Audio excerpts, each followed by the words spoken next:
Dijadwalkan jalani latihan kedua di Jakarta jelang laga penting melawan Tiongkok di kualifikasi Piala Dunia 2026 zona Asia. Latihan dilakukan tertutup dan fokus untuk mematangkan taktik permainan sehingga strategi yang dirancang tim pelatih dapat diterapkan dengan sempurna di lapangan. Laga melawan Tiongkok dan Jepang sangat penting untuk menentukan nasib timnas Indonesia di putaran ketiga kualifikasi. Saat ini timnas Indonesia duduk di peringkat keempat, klasmen dengan koleksi 9 poin.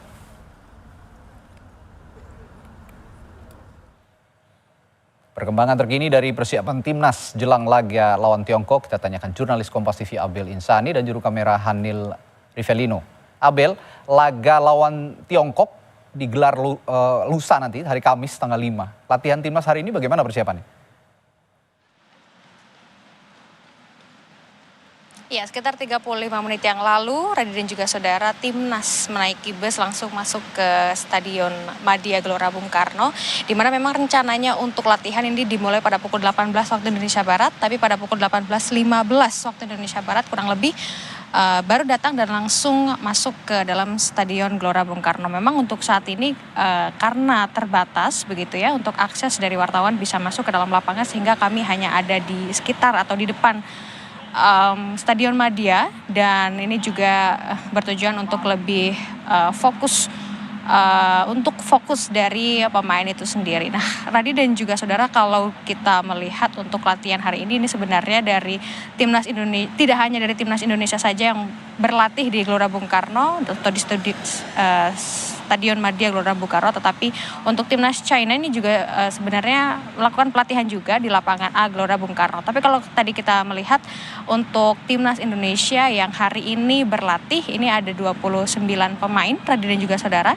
Nah, kalau menurut dari Ketua Badan Tim Nasional Sumarji, untuk fokus latihan timnas Indonesia pada hari ini adalah latihan fisik dan juga latihan strategi. Seperti tadi yang Anda sebutkan bahwa hari ini adalah ada latihan taktik bola mati. Nah, ini nanti yang akan dilakukan oleh timnas Indonesia melalui pelatihnya, ya ini adalah Patrick Kluivert. Dan memang untuk latihan jelang laga melawan Cina pada 5 Juni mendatang, ini tentu saja ada beberapa yang harus ditingkatkan begitu ya, tetapi memang Indonesia dalam hal ini sudah cukup optimis begitu. Meskipun sebenarnya kemenangan atas Cina ini akan membawa Indonesia untuk mengoleksi 12 poin dan memperbesar peluang untuk finish di posisi kedua klasmen grup C.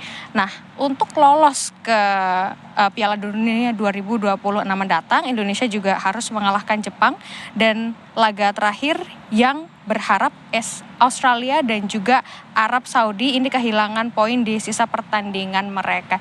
Jadi kita nanti akan nantikan, Radi dan juga saudara, tentu kita semua sudah tidak sabar bagaimana laga dari timnas Indonesia untuk melawan Cina pada 5 Juni 2025 mendatang. Saya juga cukup yakin bahwa Indonesia pasti bisa meraih poin pada pertandingan tersebut. Kembali ke Anda, Radi. Berdasarkan laporan Abel tadi, memang sangat minim ya, sudah sejak training camp di Bali sangat minim sekali kita bisa mengintip atau publik bisa mengintip apa persiapan timnas. Tapi saya yakin ini juga dalam rangka memberikan kejutan untuk tim lawan dalam hal ini Tiongkok pada 5 Juni mendatang. Terima kasih Abel Insani.